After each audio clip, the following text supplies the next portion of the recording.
베드로전서 1장 3절에서 9절 말씀인데요. 신약성경 376페이지, 신약성경 376면 베드로전서 1장 3절에서 9절 말씀입니다.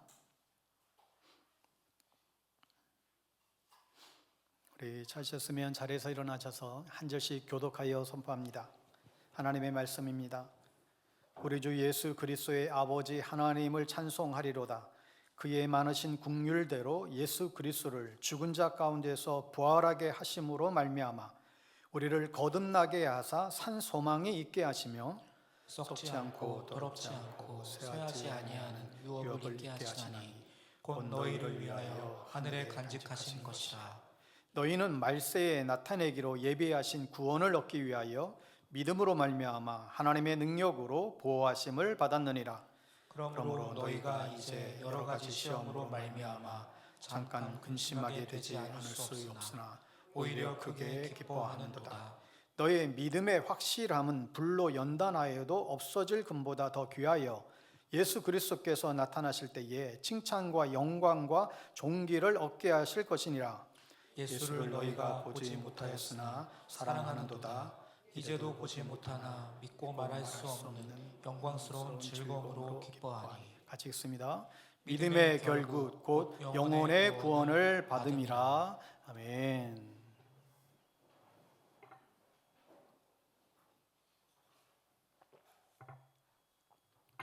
오늘 부활주일 메시지 왜 부활을 믿어야 하는가 제목으로 하나님 말씀 나누기 원합니다. 저는 제 아내를 믿습니다. 왜냐하면 제가 사랑하는 아내이니까요. 저는 부활을 역시 믿습니다. 왜냐하면 주님이 지금 살아 역사하고 계시니까요. 오늘 부활주일인데요. 예수님이 사망 권세를 깨트리시고 다시 부활하신 날입니다. 기독교에 있어서 가장 큰 명절이 사실 이 부활절이라고 할 수 있습니다. 왜냐하면 기독교에 있어서 이 부활이라는 것이 기독교 혁신의 가장 중요한 핵심 중에 핵심이기 때문에 그렇지요. 우리가 안고 없는 찐빵이라는 표현을 하는데 기독교의 안고는 바로 이 부활입니다. 이것을 빼면 사실상 더 이상 기독교가 존재할 이유가 없습니다. 우리는 죽은 그리스도가 아니라 부활하셔서 살아계신 예수님을 믿는 사람들입니다. 그래서 우리는 어떤 절기보다도 이 부활절을 중요하게 여기지요. 무늬만 크리스찬인 미국 사람들이 많이 있습니다.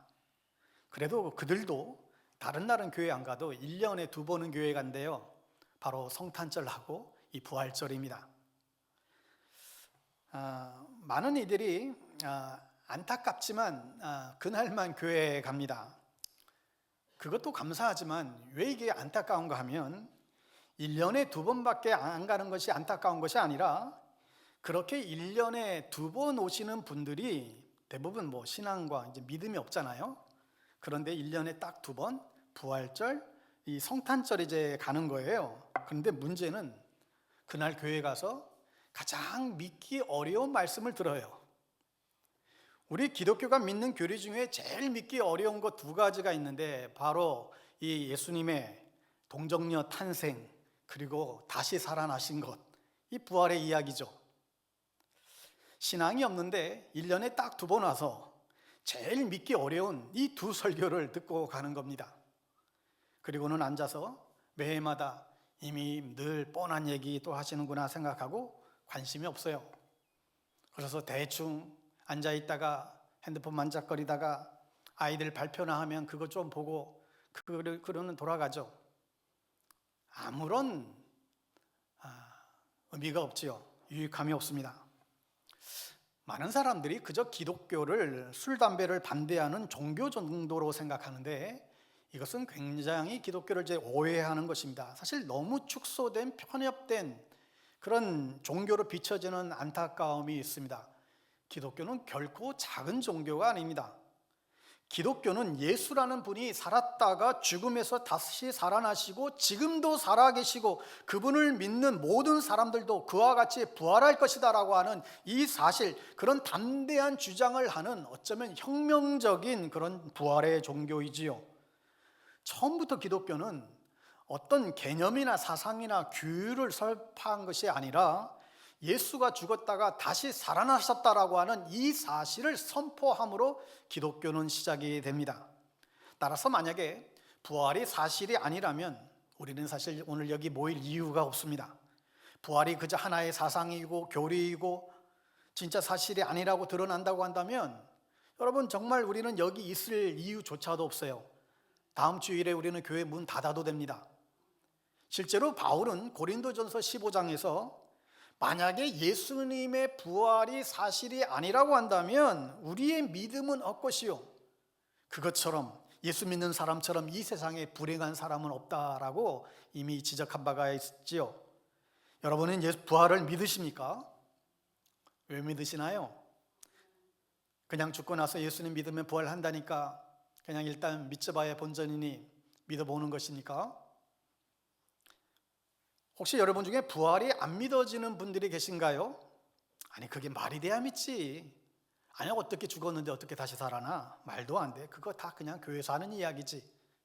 이렇게 폄하하시는 분도 계신가요? 여러분 안 믿으신다면 그 안 믿는 이유는 무엇인가요? 저는 오늘 이 부활주일을 맞아서 우리가 예수님의 이 부활을 믿어야 되는 그 이유가 뭔지, 왜 이걸 믿어야 되는지에 대해서 잠깐 나눴으면 합니다. 많은 이유가 있겠지만 첫 번째로 우리가 부활을 믿어야 되는 이유는 이 부활이 사실이기 때문에 그래요. 이 부활은 역사적인 사건, 사실이죠. 우리가 지난 주일에 예수님의 죽음 사건이 역사적인 사실이라는 것을 우리가 확인해 보았는데 이 부활 역시도 역사적인 사건입니다. 신약 성경에 보면 빌라도가 로마의 총독으로 있을 때에, 또 헤롯 안디바가 갈릴리의 분봉왕으로 있었을 때, 가야바가 유대의 대제사장으로 있었을 그 역사적인 그때에 예수님께서 십자가에 못 박혀 죽으셨다가 사흘 만에 부활하셨다라는 것이 이게 일괄되게 신약 성경에 전달되고 있습니다. 이 성경의 기록과 또 유대와 로마의 연대기를 맞춰보면 예수님은 주 33년 4월 3일에 십자가에 달려 죽으시고 4월 5일 일요일 새벽에 부활하신 것으로 보입니다. 신약 성경은 예수님이 죽었다가 부활하셨다 일괄되게 증언하고 있습니다. 그러면 이러한 성경의 내용을 진실로 어떻게 받아들일 수 있느냐, 또 이렇게 질문할 수가 있는 거죠. 기억할 것은 이 신약 성경이라고 하는 것은 역사학자들이 인정받는 이런 역사적인 자료입니다. 여러분, 우리 기독교가 다른 종교와 다른 것 중에 하나가 우리는 그냥 무턱대고 무작정 믿으라는 종교가 아닙니다. 이게 진짜로 사실인지, 이게 진짜 진리인지 이거를 분명하게 파악하고 자세히 와서 보라는 거예요. 성경이 하나님의 말씀인데 자세히 읽어보라고, 이게 진짜 진리의 말씀인지 살펴보라는 거예요. 역사적으로 또 비평학적으로 고고학적으로 맞는지 살펴보라는 것입니다. 그래서 기독교 안에는 다른 종교에 없는 하나의 학문이 있습니다. 그게 바로 성서 비평학입니다. 한마디로 성경이 하나님의 말씀인지 비평적으로 검증해 보자는 거예요. 그래서 다른 종교와 다르게 기독교에만 성경에 대한 무제한적인 그런 비평들이 쏟아집니다. 정말 성경을 사람들이 갈길갈기 찢어놓고 분석하고 평가하고 그렇습니다. 그 과정에서 물론 회의론자들이 생겨서 하나님을 떠나는 사람들도 있지만 그 반대로 그 과정에서 수많은 사람들이 성경을 하나님의 말씀으로 고백하고 확인하며 기독교 신앙을 받아들였습니다. 여러분, 불교에는 자기 경전에 대한 비평이 없지요. 그냥 받아들입니다. 이슬람교는 자신의 경전을 비평했다가 죽습니다. 코란 비평했다가 그 자리에서 죽어요. 믿을래 안 믿을래? 한 손에는 코란, 한 손에는 칼이에요. 믿을래 안 믿을래? 안 믿으면 죽이는 거예요. 그런데 기독교는 다릅니다. 들어보라는 거예요. 살펴보라는 거예요. 관찰하라는 거예요. 원래 거짓일수록 말을 많이 할수록 이 허점이 드러나게 되잖아요. 거짓말을 하게 되면, 말을 많이 하게 되면 결국 이게 드러나잖아요. 이 불일치가 일어나니까. 그래서 이제 범죄자들에게 잡히면 당신 묵비권 행사할 수 있다 얘기하는 거예요. 괜히 딴소리 하지 말라고, 나중에 당신 손해본다고. 이 거짓말 하다 보면 이제 말에 계속 꼬이게 되니까. 그런데 기독교는 자세히 들어보라고 말해요. 자세히 관찰해보라고. 진실에서 오는 자신감이죠. 보이지 않는 세계를 말하고 있지만 우린 진실을 말하고 있으니까 정말 진중하게 좀 들어보라는 거예요. 여러분, 기독교는 이성으로 잘 생각하셔야 됩니다. 사람들이 신앙을 갖지 않는 이유 가운데 하나는 어쩌면 잘 생각하지 않기 때문이 아닌가. 너무 생각들을 안 해요. 이런 말이 있어요. 무신론자들에게 가장 위험한 일은 진지하게 진실을 검토하는 일이다. 여러분, 유대인들은 강력한 유일신 신앙을 갖고 있는 그런 민족인데 하나님 외에는 뭐 다른 신이 있다라고 한다든지 무슨 이단이나 뭐 사이비 교주가 나타나면 돌을 들어서 쳐서 죽이는 그게 유일신 신앙을 가진 게 이게 유대인 민족들이었습니다. 그러한 강력한 유일신 신앙을 가졌던 그 사람들이 삼위일체 하나님을 주장하기 시작했어요. 예수님도 하나님이시다. 그리고 꼬박꼬박 양과 짐승들을 잡아서 희생제물을 드렸던 그들이 이제는 이런 제사가 필요 없다고 예수가 마지막 화목제물이 되었노라고 예배의 형태를 하루아침에 완전히 바뀌어 버렸어요. 어떻게 이런 일이 일어날 수 있었을까? 또 유대인들은 안식일을 목숨처럼 지켰지요. 그런데 예수의 부활을 믿게 되면서 그토록 생명처럼 여겼던 그 안식일보다 부활했던 이 부활 주일을 더 중요하게 여기기를 시작했습니다. 그래서 우리도 지금은 우리가 안식일이 아니라 주님이 부활하신 이 주일날에 하나님 앞에 우리가 예배하고 있는 것이죠. 예수님이 부활하셨음을 정말로 믿었기 때문입니다. 그리고 또한 그 당시에 예수님의 부활을 직접 목격한 사람들이 수백 명이 넘었어요. 당시에 예수님의 12 제자뿐만이 아니라 가까운 거리에서 예수님을 따랐던 수많은 그런 무리들이 있었습니다. 거기다가 예수님의 죽음과 부활을 직접적으로 목도했던 500명의 사람들이 있었습니다. 그러니까 수백 명의 사람들이 예수님의 죽음과 부활을 직접 봤다는 거예요. 하여 여러분, 한두 사람도 아니고 이렇게 수백 명의 사람, 이 거대한 집단들이 서로 이 공작이 가능하다고 생각하시나요? 그것도 로마 권력 앞에서 무자비한 핍박을 받는 사람들이 있지도 않는 부활을 조작했다가 완벽하게 공모해서, 그런데 이게 그 중간에 그 사이에 이탈자가 한 명도 없이 그 범죄를 조작한다는 것이 수천 년이 지나도록 이게 거짓으로 밝혀지지 않는 것이 가능하다고 생각하시나요? 사실 말이 되지 않죠. 어떤 법률학자가 이런 표현을 하더라고요. 어떤 사건이든지 어떤 공모자가 4명, 5명 넘어가게 되면 무조건 들통난대요. 반드시 통제가 안 된다는 거예요. 아무리 작당을 한다 할지라도, 공모를 한다 할지라도 4명 넘어가게 되면 반드시 그 안에서 이탈자가 나와서 들킨다는 거죠. 어떤 분들에게는 이 부활의 사건이 무슨 산타크로스나 그냥 요정처럼 그렇게 믿는 것이 이 우리가 부활을 믿는 것과 뭐가 다른가, 그렇게 폄하하는 분도 계십니다. 그건 어린 시절이나 그런 이야기를 믿을 수 있지만 이제 나이 다 들어가지고 아니 이런 얘기를 믿으라고 그렇게 말씀하시는 분도 계실 것입니다. 그런데 재미있는 것은 어린 시절에 산타크로스를 아무도 우리가 지금은 믿지 않지만 그 어린 시절에 믿었던 그 예수를 지금도 믿는 역사는 여전히 일어나고 있습니다.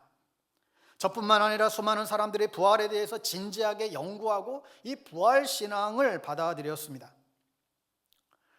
리 스트로벤이라고 하는 사람이 있어요. 한번 사진 보여줄래요? 이분이 예일대 출신의 아주 똑똑한 사람입니다. 저널리스트 활동하다 보니까 아주 냉소적이고 평소에 기독교에 대해서 굉장히 적대감이 가득했던 무신론자였어요. 그런데 어느 날 우연히 아내와 딸이 예수님을 믿게 됩니다. 그러자 도대체 그 말도 안 되는 예수를 믿느냐고 그렇게 반박하기 위해서 탐구를 하기 시작했어요. 그런데 본인이 탐구를 하다가 그가 오히려 예수를 믿게 됩니다. 지금은 목사님이 되셨고 본인이 직접 그 예수를 예수가 거짓임을 탐구하려고 연구했던 그 과정을 담은 책을 썼는데 아까 보았던 예수는 역사다라는 아주 유명한 책입니다. 그게 몇 년 전에 영화로까지 나왔어요. 부활절날 특별히 시간을 내서 영화관을 대여해서 좀 영화를 좀 보려고 했더니 동참들을 안 하셔가지고 지금 짧게라도 예수는 역사다 영화 여러분 짧게라도 좀 보겠습니다. 뒤에 불 좀.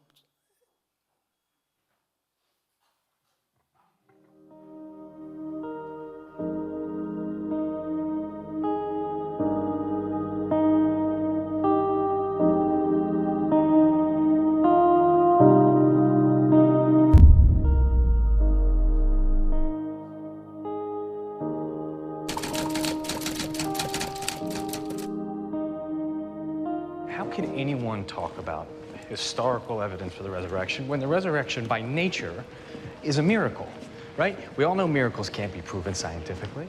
Really? Well, not according to historical records. Did you know that we have a report of the resurrection with specific eyewitnesses that dates all the way back to within months of the resurrection itself? That source also adds that 500 separate people saw Jesus at the same time. We're not talking decades or centuries after the cross, Mr. Strobel. It's months.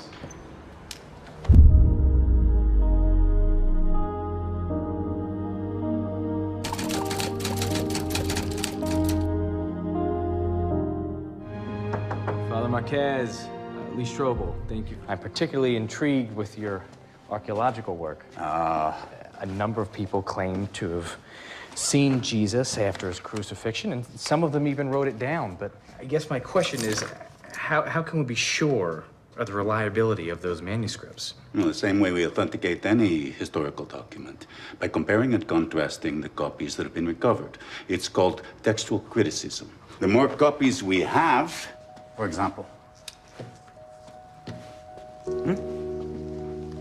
that is one of 1,565 copies in existence today. Ancient collection of writings that has more authenticated copies than the Iliad. Can you guess what that is? You're going to tell me the Bible. The New Testament. And how many copies is that? To date, archaeologists have recovered 5,843 Greek New Testament. Nothing else in history even comes close. How is that for reliable?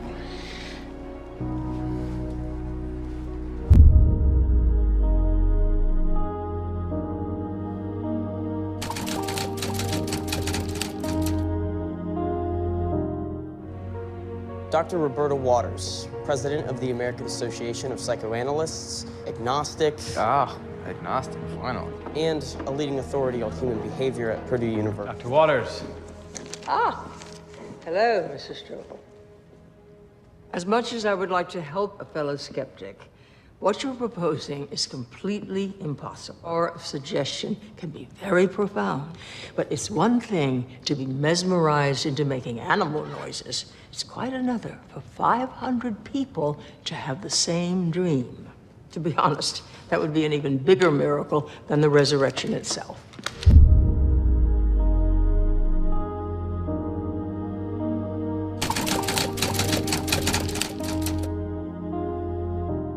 The reason the eyewitnesses were able to see Jesus after Golgotha is because he never died on the cross. Swoon theory Yeah, but he passed out. He didn't die. is braided with metal balls and bone fragments. The flesh on Jesus' back would have been shredded. The very muscles and sinews themselves laid open to exposure. The flogging itself would have left Jesus in critical condition. Jesus' chest muscles would have locked his lungs into the inhale position. Right? So in order to let the breath out, he would have had to shove himself up using his spiked wrists and feet. He would have had to have done over and over and over again until utter exhaustion just made it impossible. When the soldiers thrust their spear between Jesus' ribs, do you know what came out? Blood and water, which we now know is a description of pericardial effusion as a result of death by asphyxiation. Do you trust the Journal of the American Medical Association? On the physical death of Jesus, clearly the weight of the medical and historical evidence indicates that Jesus was dead before the wound to his side was inflicted. Accordingly, interpretations based on the assumption that Jesus did not die on the cross appear to be at odds with modern medical knowledge. But why would he do it? Why allow himself to be killed? If he really is the Son of God, why not use his power to defend himself? It's really very simple. Love.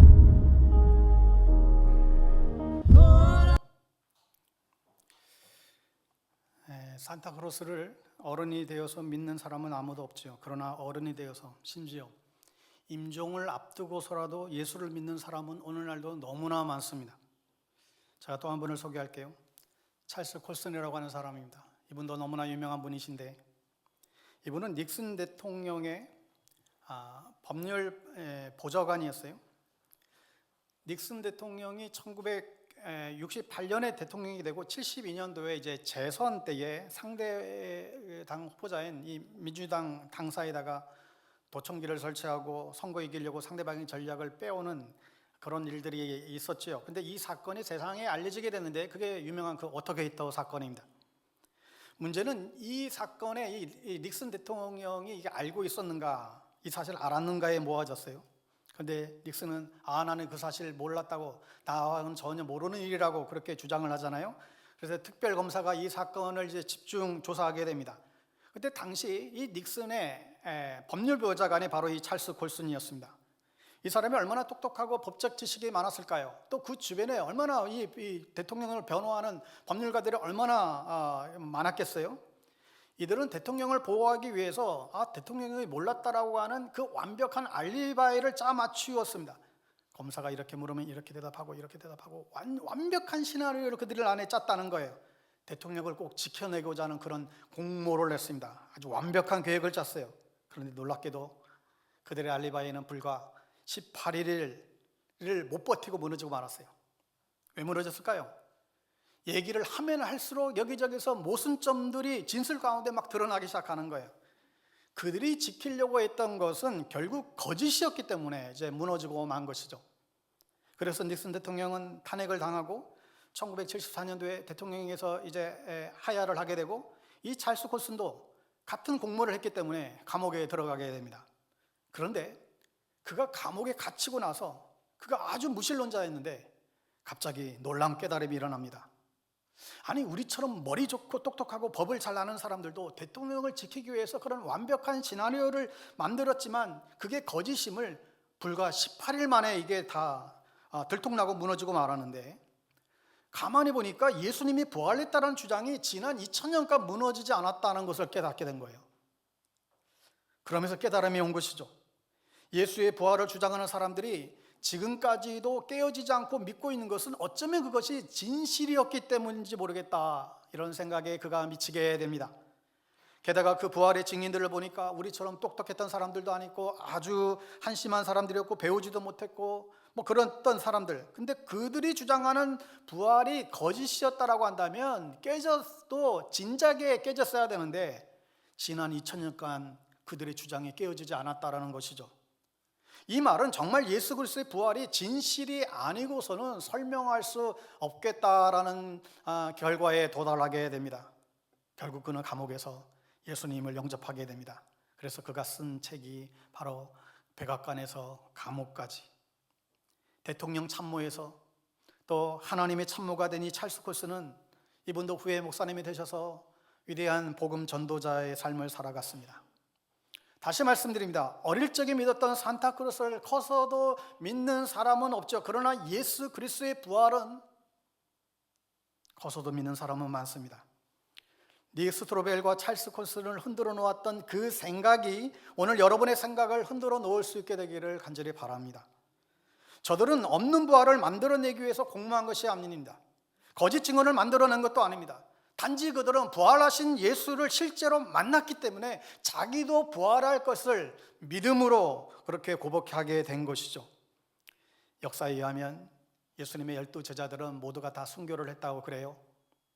예수님이 체포당했을 때 이러한 배신자도 이런 배신자들이 있을까? 가룟 유다는 예수님을 팔아버렸고, 베드로는 예수님을 저주하며 부인했고, 나머지 제자들도 다 도망갔어요. 그것도 아주 멀리 다 도망가고 말았습니다. 십자가의 그 예수님 주변에 자기 십자가를 같이 들어줄 그런 제자가 아무도 없었어요. 예수님의 어머니와 몇몇의 여인들만 끝까지 그 십자가 밑을 지켰지요. 그랬던 제자들이 완전히 바뀌었어요. 겁장이었고 보잘것 없던 그들이 예수님의 부활을 보고 나서는 세상이 감당할 수 없는 사람으로 완전히 변화가 일어납니다.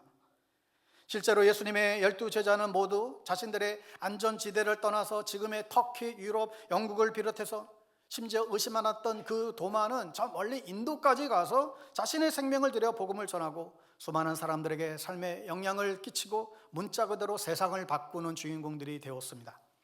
여러분, 예수님의 제자들이 어떻게 죽었는지 여러분 화면 통해서 잠깐 한번 보실래요? 예수님의 제자들 베드로 로마에서 십자가에서 거꾸로 매달려 순교합니다. 안드레 그리스에서 십자가에 X자로 매달려 순교했고요.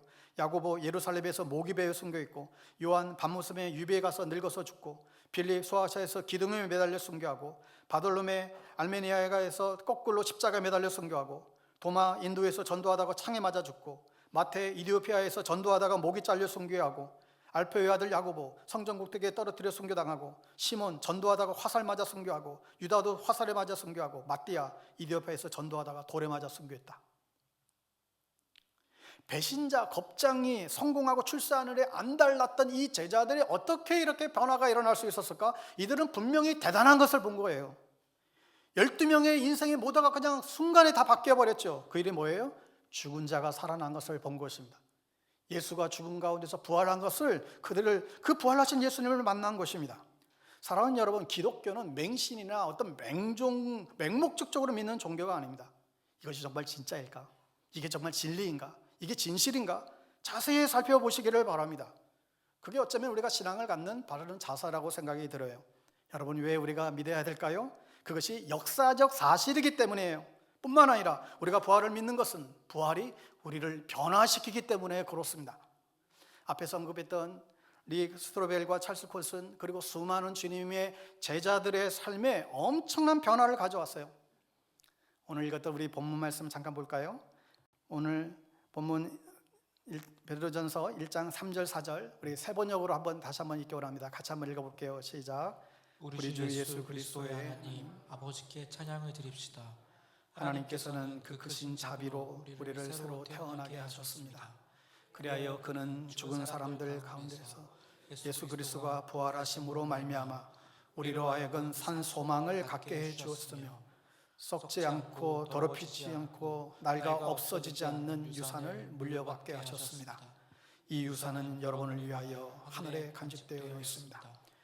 여기 보면 예수님의 부활이 그 제자들로 하여금 산 소망을 갖게 됐다고 베드로는 말해요. 그냥 앞으로 이렇게 됐으면 좋겠어, 저렇게 됐으면 좋겠어, 하나의 희망사항이 아니라 실체가 분명하고 확실한 소망을 가지게 되었다. 예수님의 부활이 그렇게 만들었다는 거죠. 그래서 사실 이 베드로가 이 편지를 썼던 이 가바도니아에 흩어져 있던 이 사람들, 그 당시의 사람들은 굉장히 핍박 가운데 있었던 사람들이었어요. 굉장히 고난과 어려움과 가난 가운데 있었던 사람들이었습니다. 그런데 그런 사람들에게 예수님이 부활하셨다라고 하는 소식이 살아있는 소망을 주었다는 거예요. 그래서 그들은 오늘 본문의 6절에 보면 여러 가지 시련들이 있어서 그것으로 슬퍼할 수밖에 없었는데, 처절하게 정말 좌절할 수밖에 없었는데, 인생이 왜 이러냐고 저주할 수밖에 없었던 그런 인생들이었는데, 부활로 인한 소망이 저들의 삶을 다 변화시켰다는 거예요. 8절을 또 보세요. 여러분은 그리스도를 본 일이 없으면서도 사랑하며 지금 그를 보지 못하면서도 믿으며 말로 다 표현할 수 없는 즐거움과 영광을 누리면서 기뻐하고 있습니다. 여러분, 우리가 이렇게 살 수 있으면 얼마나 좋을까요? 사실 우리가 이런 삶을 우리가 꿈꾸는 거 아닌가요? 말로 다 표현할 수 없는 즐거움과 영광을 누리면서 우리가 기뻐하며 살기를 원하는 거 아닌가요? 이게 우리가 원하는 삶 아닐까요? 행여 우리에게 커다란 집이 없고 또 통장에 잔고가 없다 할지라도 정말로 즐거워하고 영광을 누리며 기뻐하고, 여러분, 이게 행복이고 이게 우리가 살고자 하는 삶이 아닐까요? 이 사람들이 그렇게 살았다는 거예요. 그들 안에 주님의 사랑으로 가득했기에 예수 안에서 꿈을 꾸고 말할 수 없는 즐거움과 영광을 누리며 그들은 살아갔습니다. 사랑하는 여러분, 왜 우리가 부활을 믿어야 됩니까? 예수 그리스도에 대한 이 부활에 대한 믿음이 우리를 변화시키기 때문입니다. 죽음도 넘어선 그 주님의 부활이 우리에게 산 소망을 주고 현실을 뛰어넘을 수 있는 힘을 주기 때문에 그렇습니다. 예수님이 살아계시기에 우리가 이 세상 가운데에서 낭망한 일을 당하여도 낙심하지 않고 우뚝우뚝 일어서서 믿음으로 한 걸음 한 걸음 헤쳐나아갈 수 있는 것, 바로 우리에게 이 부활의 소망 때문에 그런 것이죠. 사랑하는 여러분, 여러분은 예수님이 나를 위하여 죽었다가 다시 살아나신 것을 진실로 믿으십니까? 정말로 그렇게 믿으세요? 단지 성경에 나와 있기 때문에, 단지 교회에서 그렇게 가르치니까 그렇게 믿는 건 아닌가요? 정말로 부활하신 예수님을 믿음으로 여러분의 마음에 받아들이셨습니까? 그래서 부활하신 그 분이 여러분의 삶을 변화시키는 동력이 되고 계신가요? 주님은 죽은 교주가 아닙니다. 그분은 그냥 개념이나 사상이 아닙니다. 지금도 살아계셔서 부활하신 주님이기 때문에 우리 마음 안에서 살아서 역사하실 수 있고 우리에게 산 소망을 주실 수 있고 우리를 변화시킬 수 있는 분이세요. 우리 인생을 바꿔놓을 수 있는 분이세요. 그분은 지금도 살아계십니다. 제가 어제 밤늦게 본당에서 앞뒤를 예배 의자를 짚으며 걸어다니며 기도했어요. 하나님, 주님 살아계시잖아요. 오늘 여기 앉는 한 분 한 분 마음 가운데에 주님 살아서 움직이시고 일하시고 그들의 마음 가운데 산 소망으로 채워주세요. 이들 안에 다들 힘들고 어려운 인생을 살아가고 있는데 예수로 인한 부활로 인한 그 산 소망들 갖고 좀 가게 해주세요. 여러분, 예수님의 부활을 믿으십시오. 예수님의 부활을 믿을 뿐만 아니라 부활하신 예수님을 믿으시기 바랍니다. 아직 한 번도 주님을 내 마음의 주인으로 영접한 일이 없다라고 한다면, 또 주님을 영접하였지만 주님께 내 인생의 주도권을 온전히 내어드리지 못하고 내 힘과 열심으로 발버둥 치면서 살아가고 있는 분들이 계시다고 한다면, 오늘 이 시간 다시 한번 진지하게 예수님이 날 위해서 죽으셨고 다시 살아나서 영원한 생명이 되셨음을 이 시간 믿음으로 예수 그리스도를 여러분의 주인으로 내 마음에 영접해 보세요. 여러분의 인생의 주인을 바꾸면 여러분 인생이 바뀌게 될 것입니다. 여러분이 주인되어서 살면 계속해서 여러분의 힘으로 온갖 악을 쓰며 애쓰며 발버둥 치며 살아도 여전히 여러분의 한계 안에서 더 이상 벗어나지 못해요. 그런데 그 한계를 이기고 무덤을 나와서 죽음을 정복하신 분이 여러분의 주인이 되면 여러분의 인생은 바꿀 수 있습니다. 주인이 바뀌면 인생이 바뀝니다. 그분을 주인으로 영접하십시오. 여러분의 가치관과 태도와 소망과 삶의 태도 모두가 다 바뀔 수 있습니다. 우리가 왜 예수를 믿어야 됩니까? 왜 예수님의 부활을 믿어야 됩니까? 그것은 분명한 사실이고 우리에게 변화를 주기 때문에 그렇습니다. 우리나라에 최고의 강사라고 뽑히는 분들이 몇 분 계시잖아요. 명강사들. 그 중에 한 분이 이 김창옥 씨인데, 이 김창옥 씨 제 고향 이제 후배이기도 하고 그 누님도 목사님 사모님이세요. 신실한 형제입니다. 근데 또 한 분의 강사분이 계세요. 김미경 씨라고 아시죠? 너무나 부담 없이 다가갈 수 있는 이웃집 아줌마와 같은, 하지만 아주 억척 같은 그런 분이신데, 제가 최근에 그분을 아주 새롭게 보게 됐어요.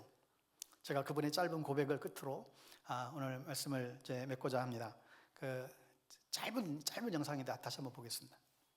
59세에 알았어요. 내가 하나님 딸이라는 거. 어떻게 하면은 더 인정받고 더 부자 되고 세상에서 내가 주체가 돼야 잘 살 수 있잖아요. 내가 주인되라고 자꾸 가르치잖아요. 나는 하나님 자녀입니다. 딱 알고 나니까 내가 사는 게 아니라 내가 죽고 내 안에 예수 그리스도가 사는 거. 오, 대박. 너 그냥 육의 사람 아니야. 열심히 수고하고 노동하고 그러다가 살다가 땡 죽으면 흙으로 돌아가는 애 아니고 너 영생의 존재야. 내가 처음부터 널 지었고 끝까지 나한테 올 존재고 100년 동안 너를 통해서 나를 나타내는 사람으로 살으라고 파견되어 있는 거야.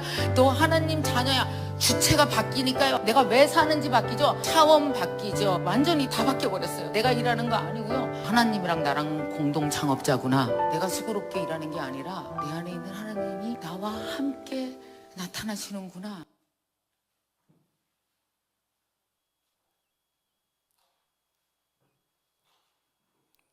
너무 짧죠? 더 듣고 싶죠? 김미경 씨가 65년생이니까 주님 만난 게 이제 얼마 안 된 것 같아요. 59세에 깨달은 하나님이. 여러분도 늦지 않았습니다.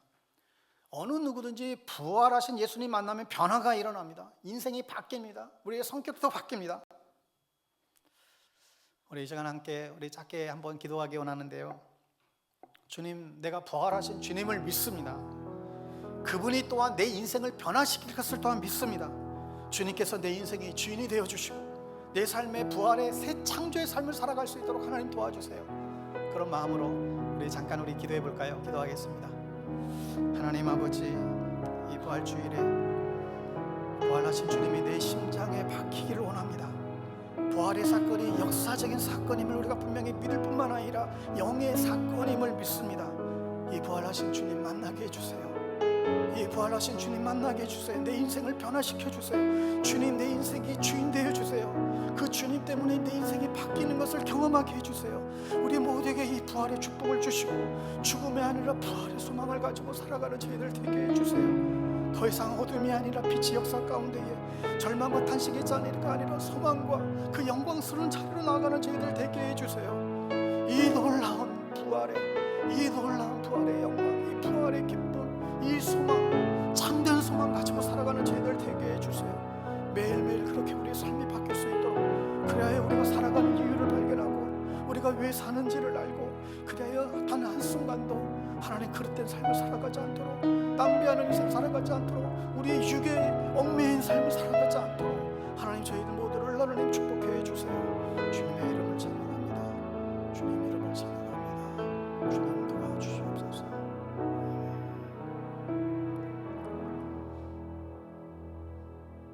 하나님 아버지, 부활하셔서 우리에게 부활의 길을 열어주신 참 고마우신 아버지 하나님, 이 부활의 아침을 맞아 주님 앞에 나왔습니다. 주님의 부활은 사실이며 역사적인 실제이며 지금도 우리 안에서 일어나고 있는 놀라운 생명의 사건임을 선포합니다. 주님께서 죽음에서 부활하셨듯이 이 부활절에 부활의 찬양 소리가 울려 퍼질 때 이 땅을 휘덮고 있는 모든 절망과 근심들이 사라지게 하시고 우리를 휘덮고 있는 흑암의 권세들 물리쳐 주시옵소서. 이 시간 살아계신 부활의 주님을 만나기를 원합니다. 그리하여 우리 삶에 참된 변화들이 있게 되기를 원합니다.